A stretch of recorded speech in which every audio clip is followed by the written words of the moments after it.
Hello बच्चों, स्वागत है आपका स्केल अप अकेडमी में। ठीक है। इससे पहले हमने आपको पढ़ाया था present continuous sentence, English to English practice कराई थी। तो दो सेंटेंस को हम अच्छे से कंप्लीट कर चुके हैं, प्रेजेंट इंडेफिनिट और प्रेजेंट कंटिन्यूअस। आज तीसरे सेंटेंस की शुरुआत करते हैं, प्रेजेंट परफेक्ट। ओके। जैसे कि आप यहाँ पर देख भी पा रहे हो, प्रेजेंट परफेक्ट टेंस। ओके। चलो आगे चलते हैं, थोड़ा सा देख लेते हैं। आपको पता होगा कि मैं आपको हर बार बता रहा हूँ कि किसी भी सेंटेंस के, जैसे प्रेजेंट इंडेफिनिट है उसके लास्ट में क्या आ रहा है हिंदी में, प्रेजेंट कंटिन्यूअस है तो उसके लास्ट में क्या आ रहा है, और सेम ये वाले सेंटेंस इसके लास्ट में क्या आएगा। ठीक है, समझना। हिंदी की बस दो तीन चीजें बताता हूँ ताकि आप इंग्लिश से हिंदी में बना सको। फिर उसके बाद तो हमें इंग्लिश टू इंग्लिश ही करना है सारा काम। समझ पा रहे हो मेरी बात? तो प्रेजेंट परफेक्ट टेंस के अंत में लास्ट में क्या आता है समझो। लास्ट में आता है चुका है, चुकी है और चुके हैं। चुके हैं, साथ में लास्ट में आता है या है, ये है और ये है। ठीक है, ये तो कुछ कॉमन वर्ड है। इसके अलावा और भी आते हैं, ये है। कोई दिक्कत तो नहीं है? ठीक है। प्रेजेंट परफेक्ट की हेल्पिंग वर्ब अपने आप में क्या है? हैव और हैज। ठीक है ना। हैव जो यूज होगी वो प्लूरल के साथ यूज होगी। ठीक है। और हैज जो है वो सिंगुलर के साथ यूज होगी। ठीक है, ये तो सिंगुलर प्लूरल में हम डिवाइड कर दिया। साथ ही साथ आप जानते हो कि आई वी यू देखो हमने प्लूरल में रखा है तो उसके साथ हैव लगेगी। और ही शी इट और कोई भी नाम, नाम अपने आप में बॉय का हो या फिर गर्ल का हो, नाम कोई भी हो, बॉय का हो या फिर गर्ल का हो, इनके साथ क्या लगेगा आपका? हैज। कोई दिक्कत तो नहीं है? अच्छा। और इसमें वर्ब में क्या लगती है? वर्ब की थर्ड फॉर्म। देखो, इससे पहले मैंने बताया था प्रेजेंट कंटिन्यूअस में वर्ब में आईएनजी लगाते हैं, और यहाँ पर क्या लगाते हैं? वर्ब में थर्ड फॉर्म। अब बोलोगे थर्ड फॉर्म क्या है? तो जैसे गो है, गो की थर्ड फॉर्म क्या है? गॉन। प्ले है, प्ले की थर्ड फॉर्म क्या है? प्लेड। ठीक है ना। एक काम करते हैं, आज की क्लास में मैं आपको थर्ड फॉर्म सारा कुछ मैं ही कराऊंगा। इससे जो नेक्स्ट क्लास होगी मैं सिर्फ आपको इसमें वर्ब की first form, second form, third form, fourth form, fifth form और साथ में मीनिंग्स लिखवाऊंगा। ठीक है ना। एक क्लास सिर्फ वर्ब की फॉर्म्स की होगी। ओके। चलो आगे चलते हैं। तो आप इस बात को जानते हैं, जितने भी हमने सेंटेंस पढ़े, प्रेजेंट इंडेफिनिट हो या प्रेजेंट कंटिन्यूअस हो, हमने उसको फोर पार्ट में डिवाइड करा है। सबसे पहले आपका आता है अफर्मेटिव। क्या आता है? अफर्मेटिव को हम बोलते हैं दूसरा नाम पॉजिटिव। उसके बाद आपका आता है नेगेटिव। ठीक है, ये चीजें तो आपको रट गई होंगी अच्छे से। उसके बाद आता है आपका यस नो टाइप, और लास्ट में आता है आपका क्वेश्चन वर्ड टाइप। कोई दिक्कत तो नहीं है? समझ पा रहे हैं? चलो स्टार्ट कर लेते हैं। तो सबसे पहले हम पढ़ते हैं अफर्मेटिव। अफर्मेटिव और इसी को बोलते हैं पॉजिटिव। क्या बोलते हैं? पॉजिटिव। तो हर एक सेंटेंस को बनाने का स्ट्रक्चर होता है। ठीक है। हम दो सेंटेंसेस खत्म कर चुके हैं और उसके अंदर 8 स्ट्रक्चर्स पढ़ चुके हैं। तो अब तक तो आपको लर्न हो जाने चाहिए। तो अफर्मेटिव का स्ट्रक्चर क्या है? सबसे पहले वही सब्जेक्ट आता है, उसके बाद हेल्पिंग और आता है, उसके बाद वर्ब। अब वर्ब में थर्ड फॉर्म आ रही है, लास्ट में आता है ऑब्जेक्ट। कोई दिक्कत तो नहीं है? इसके ही अनुसार हम सेंटेंस बना लेते हैं। मैं अपना गृह कार्य कर चुका हूं। तो मैं के लिए मैं इंग्लिश यूज करूंगा, आई। मैं के लिए क्या यूज करूंगा? मैं इंग्लिश में आई, और आई अपने आप में क्या है? प्लूरल है। तो आई के साथ क्या आएगा? मैंने बताया था आई हैव, आई हैव। अच्छा, सबसे पहले आपका सब्जेक्ट आ गया, उसके बाद हेल्पिंग वर्ब। अब हमें चाहिए वर्ब। क्या चाहिए? वर्ब। तो वर्ब, वर्ब है यहाँ पर कर चुका। क्या? कर चुका। और करने को इंग्लिश में बोलते हैं डू। क्या बोलते हैं? डू। और डू की थर्ड फॉर्म होती है डन। क्या होती है? डन। तो आई हैव डन। अब जैसे ही आपने देखा कि यहाँ तो अपने की बात आ रही है, किसकी? अपने की बात। और गृह कार्य आपका क्या है? होमवर्क। होमवर्क क्या अपने आप में? ऑब्जेक्ट। क्या है?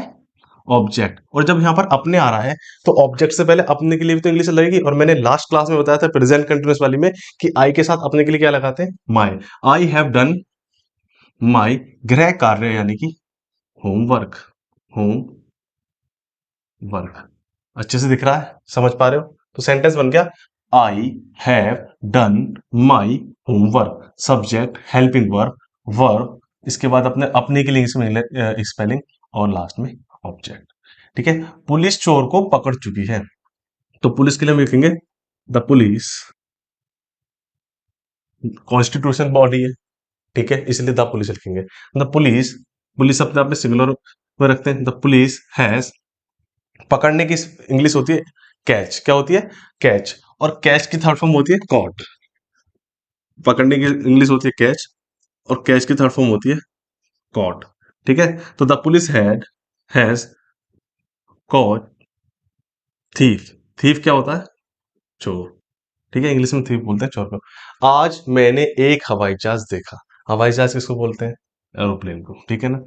देखने का काम कौन कर रहा है? मैं। तो इसके लिए मैं क्या लगाऊंगा? आई। आई के साथ क्या आएगा? हैव। I have. अच्छा, देखने का काम कर रहा हूँ, क्या कर रहा हूँ? देखने का काम कर रहा हूँ। तो देखने के लिए बोलते हैं हम सी। और सी की थर्ड फॉर्म होती है सीन। क्या होती है? सीन। I have. इसको पीछे से बनाते हैं ताकि अच्छे से आ जाए, यहां से बनाते हैं इसको सेंटेंस को, ठीक है? समझना, थोड़ा सेंटेंस लेंथी है ना इसलिए। I have seen. Subject, helping verb, verb. I have seen an, क्या देखा? एरोप्लेन। An aeroplane. और उसके बाद क्या आता है लास्ट में? Time, today. ठीक है, I have seen an aeroplane today. ठीक है, subject, helping verb, verb, object, और ऑब्जेक्ट के बाद टाइम बताने वाली यूनिट या टाइम को रिप्रेजेंट करने वाली यूनिट। बिजली भाग गई है। बिजली किसको बोलते हैं? लाइट। तो सब काम कौन कर रहा है यहाँ पर? लाइट। लाइट। लाइट अपने आप में सिंगुलर है, एक है, तो लाइट हैज। और भागने के लिए, जाने के लिए क्या यूज करते हैं? गो। क्या यूज करते हैं? गो। और गो की थर्ड फॉर्म क्या है? गो। लाइट हैज गो। आगे चलते हैं। वह खाना खा चुकी है। वह अपने आप में लड़की है, तो उसके लिए हम यूज करेंगे शी। और शी के साथ हेल्पिंग और आएगी हैज, तो शी हैज। और खाने के लिए बोलते हैं हम ईट। क्या बोलते हैं? ईट। और ईट की थर्ड फॉर्म क्या है? ईटन। देखो, जो भी मैं आपको यहाँ पर थर्ड फॉर्म लिखवा रहा हूँ उसको तो आप साथ के साथ लिखते रहना, पर एक क्लास वर्ब की थर्ड फॉर्म की ही होगी। I she has eaten. Eaten food. बात आ रही समझ में? जो लोग थोड़ी भी मेहनत कर रहे हैं ना उनको बहुत अच्छे से समझ में आ रही होगी। और जो लोग टाइम पास कर रहे हैं तो उनके साथ यहाँ भी टाइम पास ही हो रहा होगा, ठीक है ना? अब आ जाता है आपका नेगेटिव। अफर्मेटिव कंप्लीट हो गया। नेगेटिव में कुछ नहीं है, सब्जेक्ट आता है, उसके बाद हेल्पिंग वर्ब आता है, उसके बाद नॉट आ जाता है, ठीक है ना? और इससे अफर्मेटिव में क्या था? सब्जेक्ट, हेल्पिंग वर्ब और थर्ड फॉर्म, वर्ब की थर्ड फॉर्म और ऑब्जेक्ट चल रहा था। और नेगेटिव में subject, helping verb, not, verb की थर्ड फॉर्म प्लस लास्ट में आ गया ऑब्जेक्ट। कोई दिक्कत तो नहीं है? समझ में आ रहा है? राम ने अभी खाना नहीं खाया है। राम ने अभी खाना नहीं खाया है।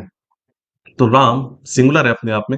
Ram has not eaten food. और देखो, अभी भी तो टाइम बता रहा अपने आप में। और अभी के लिए क्या यूज करेंगे? यट। लास्ट वीडियो मैंने आपको लिखवाए थे ना, टुडे, यस्टरडे, टुमारो, टुनाइट वगैरह सारे टाइम वर्ड्स। तो यहाँ पर यट भी अपने आप में कहीं ना कहीं यूनिट ऑफ टाइम है, टाइम को बताने वाली, रिप्रेजेंट करने वाली एक यूनिट है। सेंटेंस देखो, Ram has not eaten food yet. सबसे पहले सब्जेक्ट, उसके बाद हेल्पिंग वर्ब, उसके बाद नॉट, उसके बाद वर्ब की थर्ड फॉर्म, उसके बाद ऑब्जेक्ट, और लास्ट में टाइम को बताने वाली यूनिट। बड़ा सिंपल तो है, ठीक है ना? मोहन अभी घर नहीं पहुंचा है। मोहन, सबसे पहले आपने सब्जेक्ट लिखा मोहन। मोहन के साथ आएगा हैज, ठीक है ना? पहुंचने के लिए होता है, देखो सर्कल कर रहा हूं और यहां पे लिख रहा हूं। पहुंचने के लिए होता है रीच। क्या होता है? रीच। और रीच की थर्ड फॉर्म होती है, ये आर बनाया अभी मैंने। रीच की थर्ड फॉर्म होती है आर ई ए सी एच ई टी। ठीक है, तो मोहन हैज, क्या काम नहीं करा उसने? पहुंचने का। Mohan has not, Mohan has not reach, reach. देखो थोड़ा सा जगह कम पड़ रही है तो पीछे से बना लेते हैं इसको, ठीक है? यहां से बनाते हैं। Mohan has not reached home. और अभी के लिए मैंने आपको क्या बताया था? यट। ओके। सेंटेंस 3 है, मैंने हाथी कभी नहीं देखा है। मैंने के लिए हम यूज करेंगे आई, ठीक है? आई के साथ क्या आता है आपका? हैव। I have not. देखो एक मिनट, यहां पर देखने वाली चीज है, कभी नहीं। कभी नहीं। कभी नहीं के लिए हम यूज करते हैं नेवर। क्या यूज करते हैं? और इस नेवर के ही अंदर कौन छुपा हुआ है? नॉट। ठीक है, अगर सिंगल नहीं आ रहा है, जैसे ऊपर नहीं आ रहा तो हम नॉट लगाएंगे। पर जैसे ही मैंने देखा कभी नहीं, क्या देखा? कभी नहीं, तो मैं यहां पर लगाऊंगा नेवर। आई हैव नेवर, ठीक है, नेवर सीन एलिफेंट। ठीक है, देखो, या तो कभी नहीं आए या कभी भी नहीं आए, दोनों के लिए आप क्या लगाओगे? नेवर। कभी भी नहीं, इसके लिए भी आप क्या लगाओगे? नेवर। बात आ रही समझ में? सेंटेंस 4 है, मैं अपना काम अभी खत्म, मैं अपना काम अभी खत्म नहीं किया हूं। तो सब्जेक्ट आपका कौन है? आई। तो आई के साथ आप जानते हो, देखो सेंटेंस थोड़े से यहां से बनाना शुरू कर रहा हूं। आई हैव नॉट, खत्म करने के लिए होता है फिनिश, और फिनिश की थर्ड फॉर्म होती है finished. I have not finished my work. अपने के लिए आई के साथ क्या आएगा, माई। ठीक है, माई वर्क यट। भाई सेंटेंस को बहुत अच्छे से समझना, थोड़ा सा लेंथी हो गया। सबसे पहले आपका है सब्जेक्ट, सब्जेक्ट के बाद आपके क्या है हेल्पिंग वर्ब, हेल्पिंग वर्ब के बाद आपका क्या है नॉट, नॉट के बाद आपका वर्ब, वर्ब के बाद आया आई, यानी सब्जेक्ट को जो रिप्रेजेंट करता है अपने के लिए उसको बोलते हैं माई, वो शब्द आया। उसके बाद आया आपका ऑब्जेक्ट, और अब ये बात मैंने आपको बताई थी कि अपने के लिए जो भी हम शब्द यूज करेंगे वो ऑब्जेक्ट से पहले आएगा। ठीक है ना, और लास्ट में आया आपका येट। ठीक है, टाइम बताने वाली यूनिट, कोई दिक्कत तो नहीं है, आगे चलते हैं। नेक्स्ट आता है आपका यस नो टाइप। कौन सा टाइप आता है, yes no type. Yes no type का स्ट्रक्चर है सबसे पहले हेल्पिंग वर्ब, उसके बाद सब्जेक्ट, उसके बाद नॉट, उसके बाद वर्ब की थर्ड फॉर्म, उसके बाद ऑब्जेक्ट। अगर नॉट है तो नॉट लगाना, नहीं है तो मत लगाना, कोई दिक्कत थोड़ी नहीं है। तो सेंटेंस वन है, क्या राजू अपने घर जा चुका है, क्या राजू अपने घर जा चुका है। तो राजू अपने आप में सब्जेक्ट है, राजू एक है तो उसके साथ तो क्या आएगा, हैज राजू, ठीक है, जाने के लिए गॉन टू। अब ही के, राजू अपने आप में लड़का है तो लड़का के साथ क्या आएगा अपने के लिए, हिज, क्या आएगा हिज। तो has Raju gone to his home. देखो भी स्ट्रक्चर के हिसाब से चल रहे हैं हम। ठीक है, अब इसमें नॉट नहीं था तो हमने नहीं लगाया। सबसे पहले इसमें क्या था, हेल्पिंग वर्ब था, चुपका दिया। उसके बाद सब्जेक्ट था वो भी लगा दिया। उसके बाद वर्ब गॉन था वो भी लगा दिया। उसके बाद ऑब्जेक्ट, देखो ऑब्जेक्ट ये रहा। फिर आपने कहा सर ये हिज कहां से आया, तो मैंने आपको बताया था ना, अपने के लिए जो भी वर्ड आते हैं, my, his, our, her, their, its, ठीक है, और योर, ये सारे शब्द कहाँ लगते हैं, ऑब्जेक्ट से पहले। ठीक है, क्या आपने महाभारत पढ़ा है, आपने के लिए हम यहाँ पे यूज कर देंगे यू। तो हैव यू, हैव यू, पढ़ने के लिए क्या होता है, रीड, पढ़ने के लिए क्या होता है, रीड, और रीड की थर्ड फॉर्म भी क्या होती है, read. Have you read Mahabharat, Mahabharat, last में क्वेश्चन मार्क। क्या तुमने खाना खा लिया है, तुमने के लिए हम यूज करेंगे यहाँ पर यू। भाई यस नो टाइप वाले सेंटेंस है, मैंने बताया था ना, सब ये यस नो वाले टाइप वाले सेंटेंस तो सबसे पहले आपका हेल्पिंग हो रहेगा।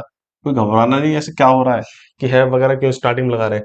तो हैव यू, जो बच्चे इस वीडियो में पहली बार आए हैं, पहली बार इसको देख रहे हैं, तो जाकर प्रेजेंट इंडेफिनिट से स्टार्ट करें, तब ज्यादा बेहतर से उनको समझ में आएगी। ठीक है ना, हैव यू, क्या तुमने खाना खा लिया, have you eaten the food, या ईटन फूड, कोई दिक्कत तो नहीं है, समझ पा रहे हो। सारा गेम स्ट्रक्चर का है, किसका है, स्ट्रक्चर का। क्या धोबी ने कपड़े धो लिए हैं, तो आपका सब्जेक्ट धोबी यानी कि वॉशरमैन, कौन है, वॉशरमैन। और स्टार्टिंग में क्या आ रहा है तो आप क्या लगाओगे, helping verb, yes no type वाले क्वेश्चन है इसलिए। तो वॉशरमैन एक है ना, तो हैज वॉशरमैन, धोने के लिए क्या आएगा, वॉश्ड। देखो धोने के लिए होता है वॉश, और वॉश की थर्ड फॉर्म क्या होती है, ये होता है वॉश, और वॉश की थर्ड फॉर्म होती है वॉश्ड। ठीक है ना, तो हैज वॉशरमैन वॉश्ड क्लोथ, कपड़े क्या होते हैं अपने आप में, क्लोथ। ठीक है, कोई दिक्कत तो नहीं है। अब इसका लास्ट टाइप आ गया question word type. Question word type का स्ट्रक्चर क्या कहता है, सबसे पहले क्वेश्चन वर्ड, उसके बाद हेल्पिंग वर्ब, उसके बाद सब्जेक्ट, नॉट है तो नॉट लगाओ, वर्ब की थर्ड फॉर्म, उसके बाद ऑब्जेक्ट। ठीक है, यानी क्वेश्चन वर्ड वो सेंटेंस होते हैं जिसमें आप एक सेंटेंस बोलते हैं और उसका आंसर आपको सेंटेंस में मिलता है, वो होते हैं क्वेश्चन वर्ड। इससे पहले जो हमने यस नो टाइप पढ़े थे, इसमें आपसे क्वेश्चन पूछा जाएगा पर आप आंसर हाँ या ना में दोगे, और इसमें भी आपसे क्वेश्चन पूछा जाएगा पर आप एक आंसर सेंटेंस में दोगे। ठीक है, जैसे तुम्हारे भाई ने उसे पैसे क्यों नहीं दिए हैं, तो आप बोलो भैया मेरे भाई ने उसे पैसे इस कारण की वजह से नहीं दिए, कोई भी आप रीजन बताओगे, एक सेंटेंस बता रहे हो। ठीक है ना, तो सबसे पहला आपका क्वेश्चन वर्ड है क्यों, क्या है, क्यों। ठीक है, थोड़ा पीछे से बनाएंगे। तो सबसे पहले आपने क्वेश्चन वर्ड लिखा, क्यों के लिए इंग्लिश में बोलते हैं वाई। अब तुम्हारा भाई है तो उसके लिए आएगा योर्स ब्रदर, तुम्हारा भाई, तुम्हारा बहन, उसका भाई, उसकी बहन वगैरह के लिए हम क्या लाएंगे, तुम्हारे के लिए लगता है योर, और योर में लग जाएगा भाई को रिप्रेजेंट करने के लिए एस, तो योर्स ब्रदर। तो वाई, अच्छा तुम्हारा भाई एक है ना, तो वाई हैज, आप इस बात को फील कर पा रहे हो, तुम्हारा भाई एक है, ठीक है ना, तो इसके साथ क्या आएगा, यू को मत देखना, यू नहीं है योर है, इसके साथ हैज आएगा। ब्रदर एक ही तो, ब्रदर्स नहीं है, यहाँ पे देखो ब्रदर नहीं है, ब्रदर्स नहीं है, ब्रदर है, ब्रदर के साथ आएगा has. Why has yours brother, उसके बाद नहीं आ रहा ना इसमें सेंटेंस में, नॉट, ठीक है ना, तुम्हारे भाई ने उसे पैसे नहीं दिए, तो गिवन देने के लिए गिव होता है, गिव की थर्ड फॉर्म होती है गिवन। देखो बताता हूँ, देने के लिए क्या होता है गिव, और गिव की थर्ड फॉर्म होती है गिवन। ठीक है, why has your brother not given money, ठीक है ना, और लास्ट में आएगा उसे, उसे के लिए आ जाएगा यहाँ पर हिम। भाई इसको एडजस्ट करना थोड़ा सा, जगह की कमी के कारण ऐसे लिखना पड़ रहा है। सेकेंड सेंटेंस है, उसने अपनी जॉब या अपना जॉब क्यों नहीं छोड़ा है। तो क्यों के लिए फिर से वही वाई, यहां से लिख देता हूं वाई, उसने, उसने के लिए लगाओ ही, ठीक है ना। अपने के लिए देखो, चलो पहले इसे समझो, उसने के लिए ही लगाओ, वाई हैज ही नॉट, ठीक है। छोड़ने के लिए यहां पर आएगा, छोड़ने के लिए होता है लेफ्ट, क्या होता है थर्ड फॉर्म भी लेफ्ट ही है। Why has he not left, he के साथ क्या आएगा अपने के लिए हिज जॉब, ठीक है ना, और उसने अपना जॉब क्यों नहीं छोड़ा। बस इतना ही आएगा सेंटेंस लास्ट में, question mark. Why has he not left his job. बात आ रही समझ में। सीमा ने क्या बनाया है, क्वेश्चन वर्ड है क्या, उसके लिए हम यूज करेंगे वॉट।